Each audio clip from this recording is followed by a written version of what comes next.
Wanted. Ambitious individual for leadership position. Be prepared for difficult application process and stressful work environment. Challenges, many. Rewards, numerous. Failure, possible. Your employer, the American people. The few chosen have been the presidents.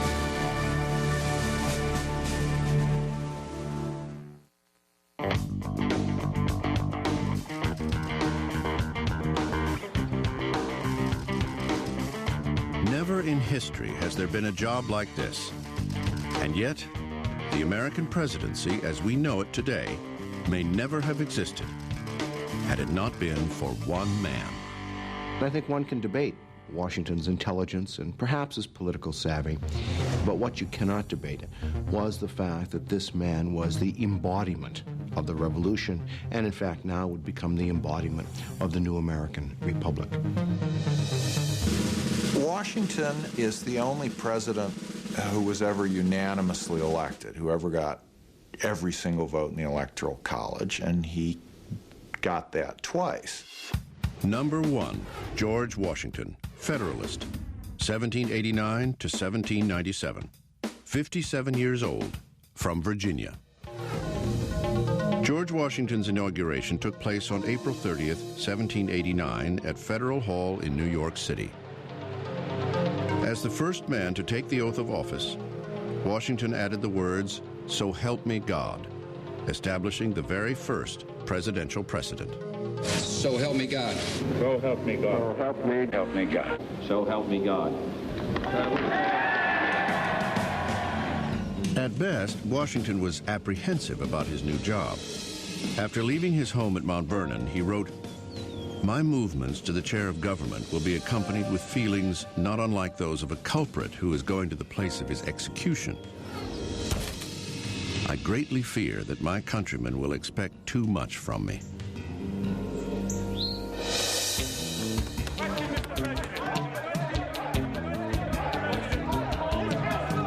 There were many questions about this new job, this president person. People wondered, what do you say? How do you describe this person, this man who was going to head the United States of America? His Excellency? We could laugh about it a bit, I suppose. Mr. Speaker, the President of the United States.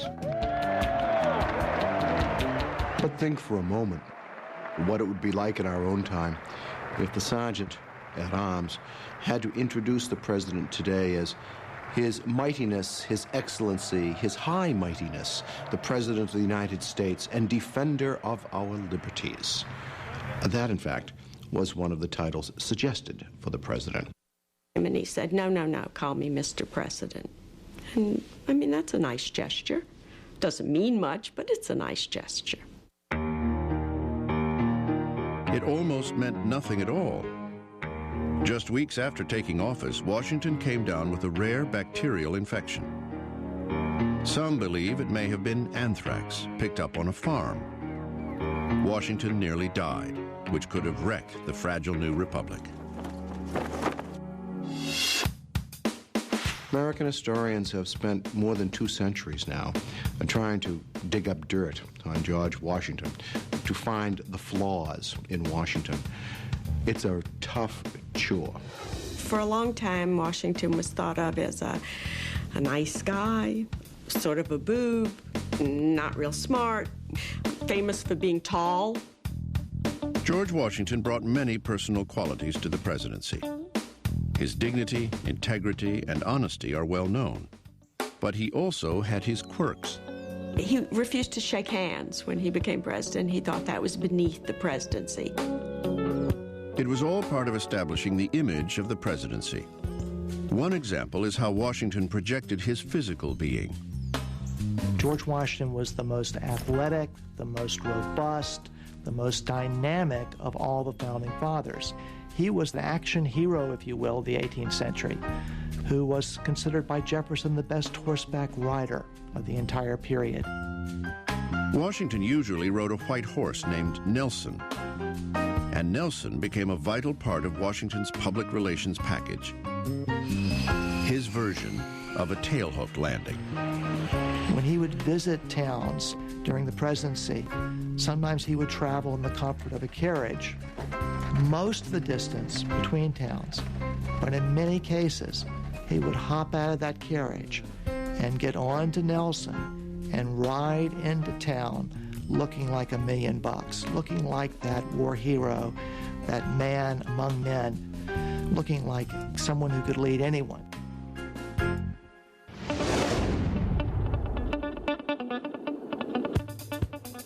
Washington traveled extensively during his presidency, deliberately visiting every state in the new Union. Along the way, he bought American landscape paintings. Many still hang at Mount Vernon. By doing so, he became America's first great patron of the arts. Being first was a Washington trademark. We all knew that he was first in war and first in peace and first in the hearts of his countrymen. But we never knew such things as the fact that he was first in dancing, a minuet man. George Washington loved to dance, and at presidential receptions had ladies waiting in line for one dance with the president. Another thing that he never got credit for, he was first in interior decorating, for example. He was always working on fixing up Mount Vernon. Even during the Revolutionary War, he was into designing uniforms. He never got credit. He was like the Calvin Klein of his day. And he was first in gambling. He would bet on anything. He may have had certain personal foibles, but in terms of political leadership, the man was a marvel. Now, I don't know if Washington fully understood what his role was, but he was a man accustomed to commanding. Washington as a general, the way he commanded was to have frequent councils of war and to get everyone's opinion, and then he would judge. And this is the same way he ran his administration as president. He seems to have been a very, very good judge of character and at the same time a good judge of people's talents. So he surrounded himself with people who would do their job and in the process make him look good. In creating the executive branch of government, Washington hired men he knew and trusted. Brilliant men of great talent. Certainly, his first cabinet is probably the best we've ever had. When you have Hamilton at Treasury and Jefferson at State and Henry Knox at War, it just makes every subsequent one look like a pickup team. A chief among them, of course, Alexander Hamilton. I think bringing Hamilton in as Secretary of the Treasury was his landmark achievement because, in fact, Alexander Hamilton set the course of this country in terms of its economy. What Hamilton did was build the framework of a national banking system. As a first step, he proposed that the new government assume all the leftover war debt of the 13 original states, thereby establishing a federal line of credit. In order to get that done, he had to make a deal with people who were reluctant to have it done. These included people such as James Madison and Thomas Jefferson of Virginia, a state that had paid off most of its war debt. The issue of assumption, as it was called, became Washington's first test as president. Behind closed doors, he urged Madison, Jefferson, and Hamilton to consider a compromise. What he offered in return was the location of the nation's capital. The deal was straightforward. Hamilton got the funding, and the Virginians got the federal capital to be permanently located on land that belonged to Virginia. Washington let others hammer out the details. But when it came to choosing the actual site of the new federal city, Washington made the final decision himself. He chose a plot of swampland called Foggy Bottom. It soon became unofficially known as the City of Washington. Because it was just a stone's throw from his home, Washington micromanaged the project. He personally surveyed the land where the new city would be built. He helped lay out the roads. And he left his imprint on the proposed President's Mansion by tinkering with the blueprints. The building would not be finished until November 1800, a year after Washington's death. George Washington is the only president who never serves in Washington. George Washington defined the presidency, but it defined him as well, especially in times of crisis. One troubling crisis arose in 1793, when war broke out between England and France. Suddenly, America was called upon to choose sides. But Washington chose neutrality. It was a decision that would come to haunt his successors.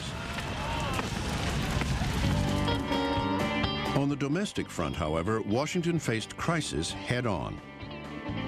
One defining moment of the Washington presidency happens in his second term, and it's the Whiskey Rebellion.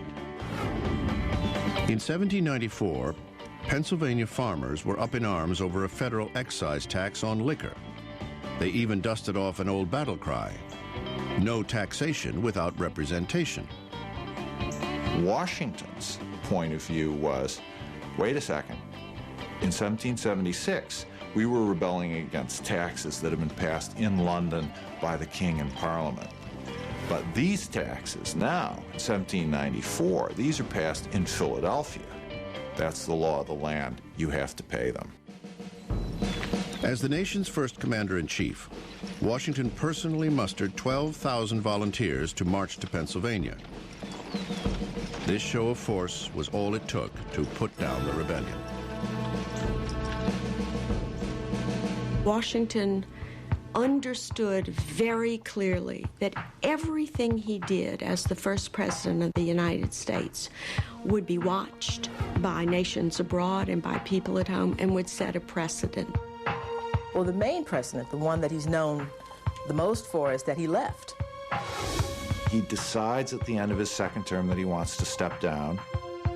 Partly, I think he's feeling the approach of age. He's in his mid-60s. I think he also wants to teach the country a lesson in the passing on of power. And you wonder, for example, if somebody like Richard Nixon, say, had been our first president, would Nixon have stepped down? Grace is in knowing when to leave. Washington left after 2 terms. I think that was his finest moment.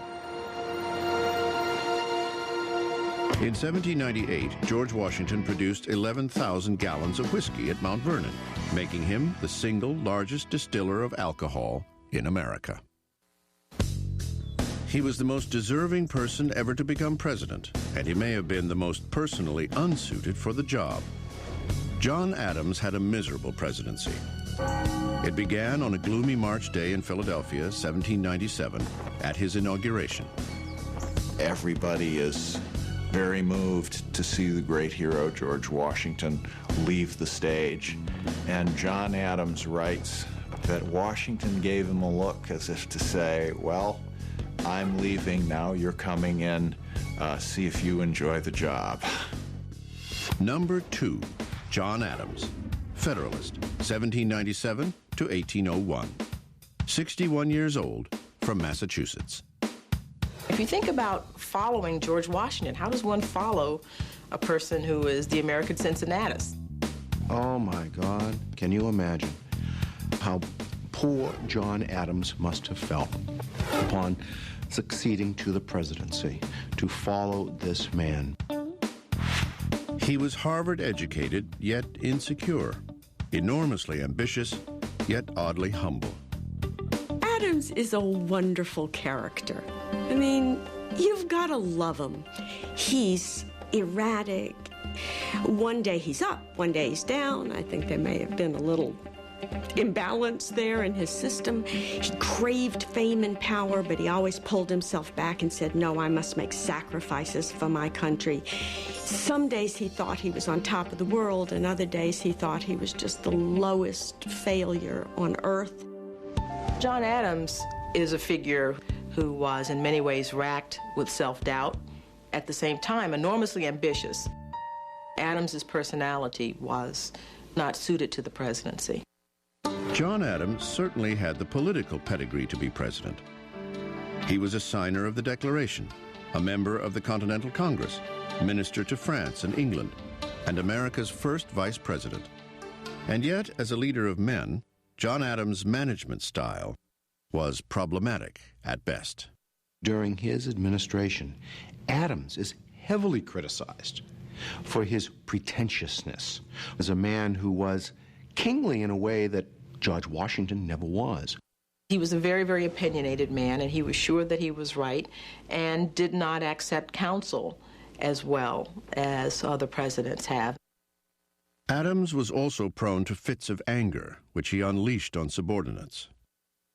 This is just not the way an effective executive deals with the people under him. Two issues defined Adams' presidency: the XYZ affair and the Alien and Sedition Acts. Both were caused by a crisis in foreign affairs: the escalating war between England and France. By the time John Adams comes into office, the French are being particularly obnoxious. They are going through a period of seizing our shipping because they don't want us trading with her enemy, Britain. Hoping to quell the crisis, Adams sent a diplomatic team to Paris. That delegation was met with the demand for a bribe. This was reported back to the American Congress. Instead of referring to the Frenchmen who demanded the bribe by their correct names, they were simply referred to as X, Y, and Z. And so this became known as the XYZ affair. American public opinion raged against the French. Hawks screamed for war. Adams is not crazy about the French anyway. And so to be snubbed by the French like this, to be treated in effect like country bumpkins, must have offended Adams tremendously. But instead of acting impulsively, Adams kept his cool and sent a second peace delegation to Paris. For this, the warmongers in Congress vilified him. Adams had the courage to stand against these men. Indeed, he stood against most of the men in his own party, the Federalist Party. But he was firm and adamant in seeking a peaceful solution. Adams would reach his peaceful solution in 1800 when France and the United States signed the Treaty of Mortefontaine. But this wouldn't happen before Adams made the worst decision of his presidency. In the midst of our difficulties with France, there were a great many dissident voices within America. Men, newspaper editors, some politicians, who were voicing their distress with the policies of the Adams government. Acutely sensitive to criticism, Adams decided that the verbal attacks were seditious and dangerous to national security. So, in 1798, Adams signed the Alien and Sedition Acts, making it a crime to falsely speak out or write against certain federal office holders, including the president. It stands out as the single greatest blemish on his otherwise extraordinary career. It fed into this image of Adams as the aristocrat, as Adams having this tinge of royalty, of arrogance. And the Alien Sedition Acts simply underscored what his enemies were already saying about this man. Sadly, Adams' support of the Alien and Sedition Acts overshadowed the treaty with France. But the importance of his diplomacy cannot be forgotten. It was a monumental achievement and one of those great turning points. For had we not made peace with France, had Adams succumbed to the pressure to go to war, the history of America would have been very, very different. Significantly, the threat of war with France was the impetus for the one legacy of Adams' presidency. John Adams is the father of the American Navy. It was Adams that understood that if America was to defend her shores, that it was necessary to have a Navy. By creating the Department of the Navy, Adams became the first U.S. president to add a secretary to his cabinet. But even the U.S. Navy could not save John Adams from himself. He had alienated many members of Congress and men of his own party. In November 1800, just after becoming the first president to live in the White House, Adams lost his bid for a second term to Thomas Jefferson. It was a bitter defeat. Adams is not gracious in defeat. The image we have today of the election of a new president, and the former president bids him welcome to the White House, etc., etc. Oh, no, not at all. Adams leaves Washington in the midst of the night. When he left office, he was certainly the most unhappy man in the country because he believed he left office disgraced and unappreciated. During his own life, John Adams' presidency was regarded as the low point of his remarkable political career. It would take nearly 200 years for historians to reassess his contribution to the office. Two presidents signed the Declaration of Independence, John Adams and Thomas Jefferson. Both died on July 4th, 1826, the 50th anniversary of the signing. The election of 1800 set two precedents in American history. It was the first election in which the press played a big role. And for the first time in presidential politics, power was peacefully shifting from one political party to another. In this highly contentious election, the founding party of the nation, the Federalists, had been defeated, and the popular leader of a new political party was moving into the White House. Number 3, Thomas Jefferson, Democratic Republican, 1801 to 1809, 58 years old, from Virginia. Thomas Jefferson was the first president inaugurated in Washington. On the day of his inauguration, Thomas Jefferson walks to the unfinished Capitol to deliver his inaugural address. In one of the most important statements ever made by a president in any inaugural address, he tells the assembled group, "We are all Federalists. We are all Republicans." But Jefferson did not intend to follow the Federalist model for the presidency.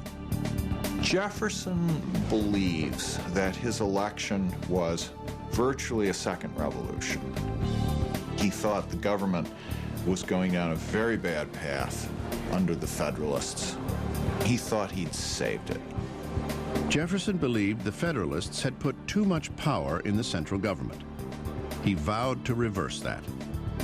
Well, it's the old adage, of course, a Jeffersonian adage, that government is best which governs least, except when you're elected to office. He was a remarkably casual man who sometimes greeted guests in his slippers. He was also eccentric and secretive. Such was the self-styled character of Thomas Jefferson. Jefferson viewed himself and presented himself as a man of the people. Somewhat ironic, again, because here is Mr. Jefferson, who lives in perhaps the most elegant home in all of America, Monticello. He's hardly a man of the people.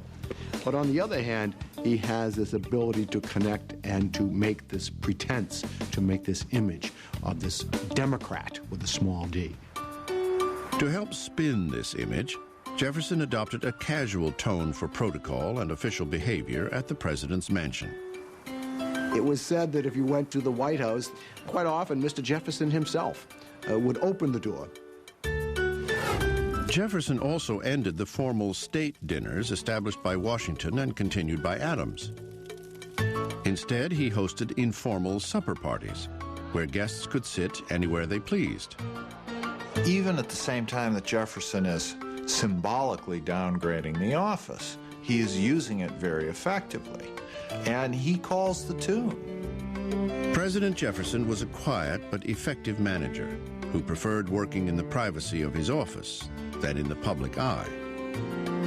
He does not give his annual messages to Congress as speeches in person. He doesn't do that. He sends them written messages instead. He did not like to give public addresses. He was not a good public speaker. He had a very, very soft voice, apparently. But he was definitely a brilliant and cunning politician. He is brilliant at using power in a way that people don't know that he's using it. This was especially true with the press. Jefferson handled the press very, very well. He understood the importance of the press. The press, however, didn't always give him a free pass. In 1802, a tabloid writer of the day reported Jefferson's alleged affair with Sally Hemings, one of his slaves. He's mentioned by name by James Callender, and that's the first time Sally Hemings' name appears in the newspaper. Freud would have a field day with this. Sally Hemings is the half-sister of Martha Wales Jefferson, who was Jefferson's wife. She is the daughter of Martha's father and a slave woman. Jefferson skillfully managed the scandal by doing nothing. Thomas Jefferson never responded to any allegations, any accusations of his relationship with Sally Hemings or with anyone else. Jefferson simply ignored it. Early spent control from a master politician. I mean, if more people could follow that prescription, people wouldn't get into the trouble that, they get into by talking too much. Jefferson never talked about anything that he didn't want to talk about. The defining moment of Jefferson's presidency was his expansion of executive power to make the Louisiana Purchase, the mega deal of the 19th century. It more than doubled the size of the United States for a mere $15 million. This is just a bargain. But he doesn't know whether it's constitutional for him to do this. In fact, he rather thinks it isn't. Had he been true to his principles, he never would have done it. Not only did he do it, but he used Alexander Hamilton's system of finance to fund it, a system he had publicly opposed for 15 years. In effect, Jefferson did a complete political 180. Because of this, the Federalists attacked him. They hammer him with this. The argument is, you are the one who's been worried about the federal government doing too much and taking on too much power. Well, here you've grabbed a third of the continent and you're proposing to rule it by military governors. Doesn't that look like big government to you? Ignoring his critics, Jefferson also authorized a secret exploration of the territory, the Lewis and Clark Expedition. It would eventually be regarded as an epic American adventure. But when Jefferson sent a secret message to Congress requesting money for the mission, his enemies screamed that it was an unconstitutional military foray. So Jefferson, the man who supposedly loved small government, is a president who dramatically expands the power of the federal government. That, of course, is a tradition in our presidency. In 1804, Thomas Jefferson was overwhelmingly re-elected. Yet he found little joy during his second term. Jefferson is a very sensitive man. He hates the criticism that he gets. And his second term becomes hell to him. He feels as if he's in prison. I think Jefferson's greatest shortcoming in office was his inability to deal with the rising international crisis. That crisis was the escalating war between England and France. Jefferson believed that America need not be involved with Europe, that somehow it was possible for us to ignore the world beyond us and to deal only with an interior America. The problem was American merchants were trading with England and France. That infuriated both sides. Acting impulsively, Jefferson issued the Embargo Act of 1807, stopping all trade with all foreign nations. What a foolish solution to a problem. Doesn't want to go to war with France, doesn't want to go to war with England. And so instead of making a decision, he says, okay, we're not going to trade with anybody. Well, this is not a statesmanlike decision, and it's disastrous for New England trade. The Embargo Act of 1807 was extremely controversial, and it really sank his second term. By 1808, Thomas Jefferson was tormented by migraine headaches. The presidency had aged him considerably. Jefferson came to hate the presidency so much that he left it off his gravestone. Yet his achievements remain unparalleled in American history. He took the oath of office intending to change the power of the presidency. And indeed, he did. Thomas Jefferson kept 2 bear cubs at the White House. They were given to him by Lewis and Clark and housed in cages on the South Lawn. Jefferson is succeeded by one of his own. The president who follows him is his Secretary of State, his friend, his associate, really his right-hand man for over 20 years. Number 4, James Madison, Democratic-Republican, 1809 to 1817, age 57, from Virginia. He was eminently qualified for the job. A veteran of the Revolution, author of the Constitution, a Jeffersonian Democrat, and a Virginian.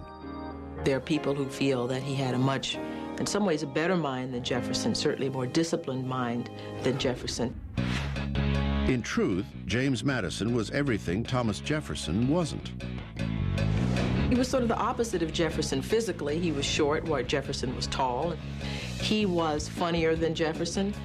He was known as having a bawdy sense of humor. He had light hair turned gray, blue eyes, was soft-spoken, and not given to rage or small talk. He usually dressed in black. Madison brought something else to the White House that had been missing during Jefferson's presidency: a first lady. Dolly Madison is enormously important in the shaping of protocol. She is a younger, vivacious woman who sparkles, sort of brightens up what is considered Madison's drab exterior. He becomes a much more interesting, exciting figure because of her. The Madisons became known for lavish parties and sumptuous feasts at the White House. These often included ice cream, a delicacy of the day. Dolly's favorite flavor was oyster. As an executive, Madison had an abiding sense of fairness, a calm demeanor, and was always well prepared. This was not only a very smart man, this was a man who did his homework, who did his thinking, who did his studying, and was really prepared for whatever came up. Except for a war, the War of 1812, which ultimately defined his presidency. Madison comes into office with an enormous problem on his hands. Half the country's still pushing to go to war with England, half the country's pushing to go to war with France. And Madison is really pushed by events into the war with England. The War of 1812 was sparked on the high seas. Shortly after Madison's inauguration, the British began seizing American ships and impressing U.S. sailors and merchant seamen. Diplomatic efforts to solve the crisis went nowhere.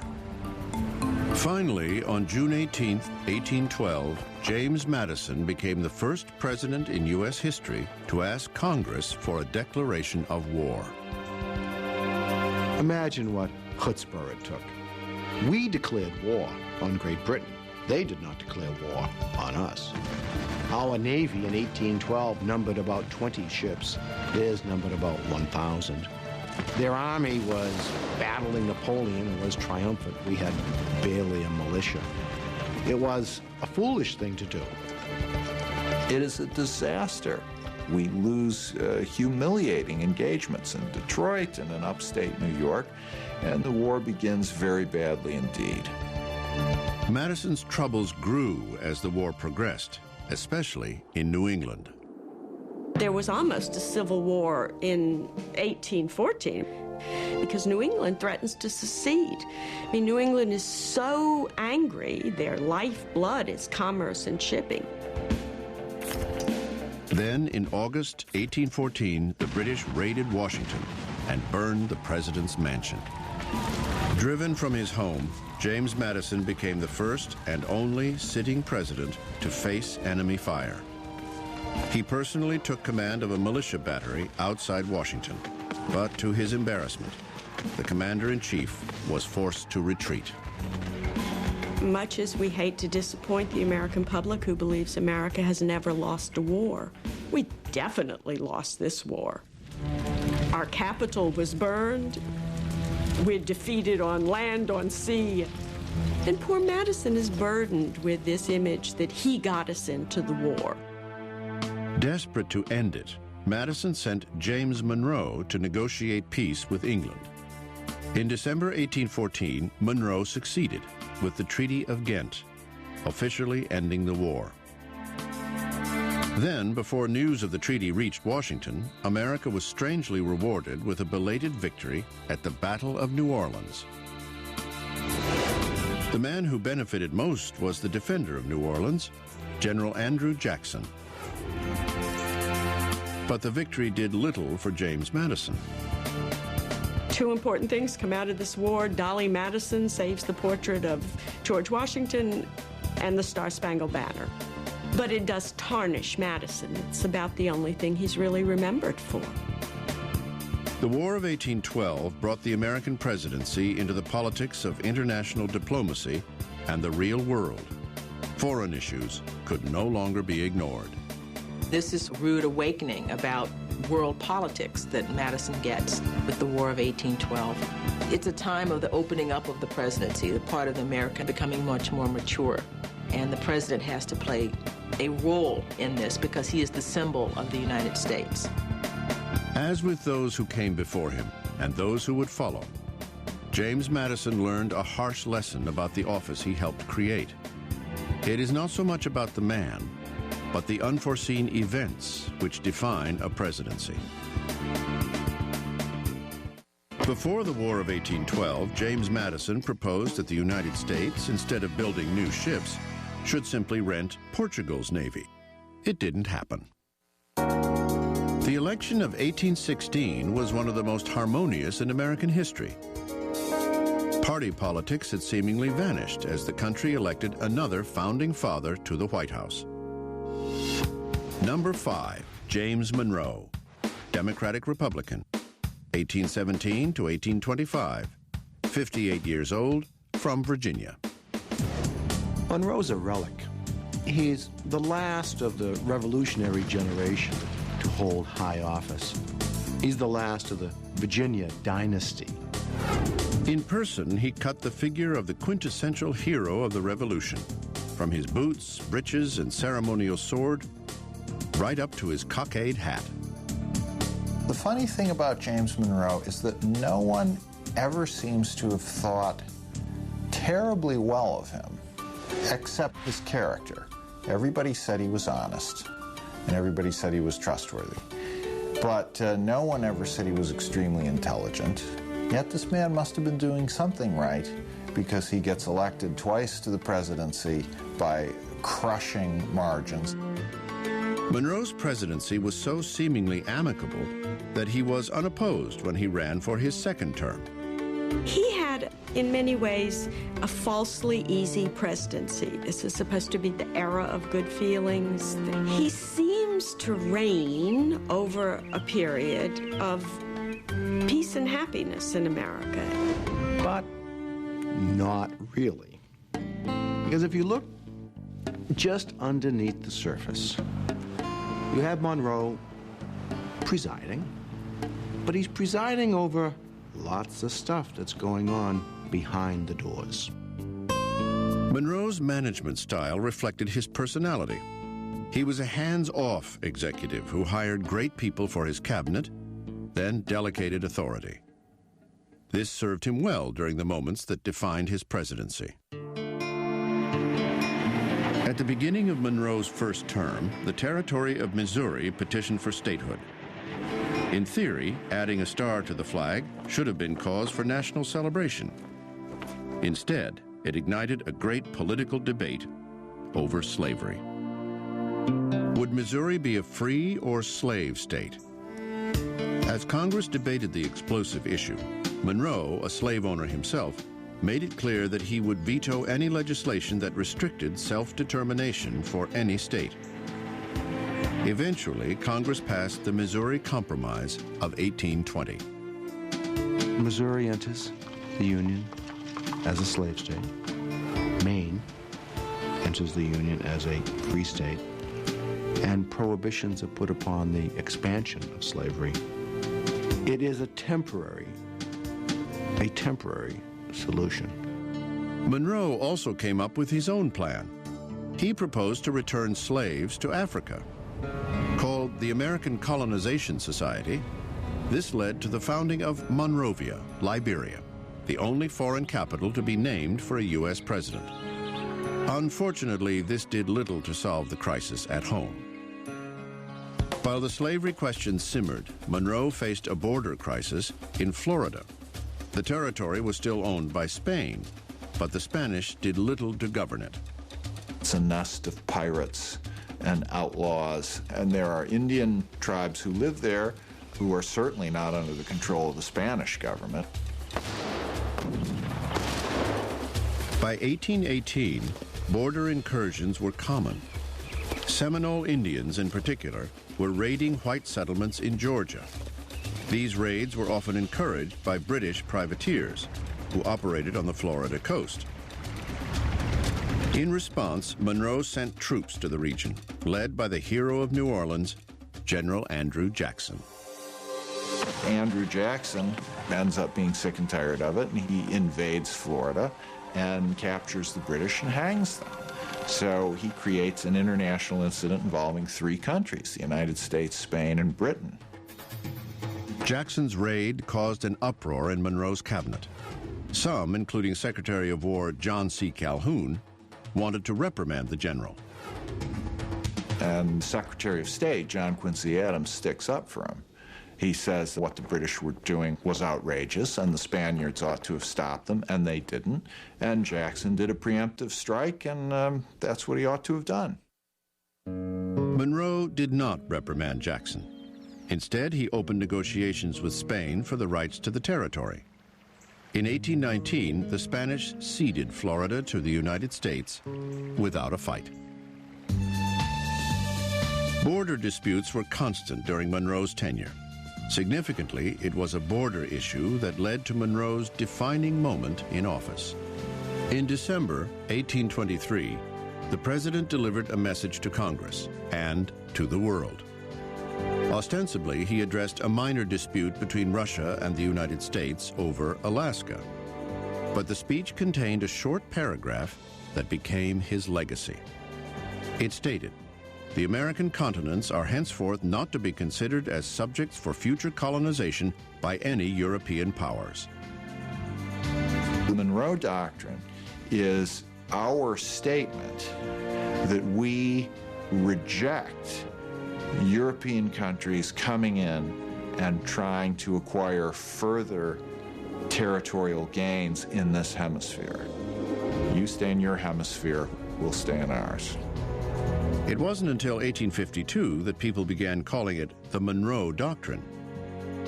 By then, it was regarded as Monroe's greatest moment. And yet, he was not the true author. That's a wonderful example of how the presidency is becoming the central branch of the government. And the president is becoming so important. The Monroe Doctrine is written by John Quincy Adams, Secretary of State. But because it happens in Monroe's administration, it's known as the Monroe Doctrine. The end of James Monroe's presidency was a turning point in American political history. He was the last of the revolutionary generation, the last of the architects of the American Republic. These men were not politicians.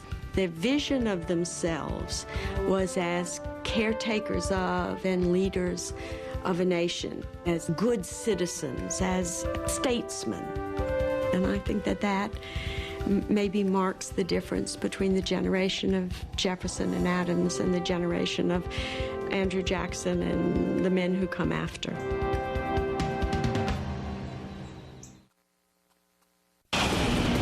This Mother Nature out of control. Could these natural disasters have been prevented? How is the latest technology helping us predict the next disaster? And how can history teach us to prepare for next Nature's Fury Week? Begins tonight at 8 on the History Channel.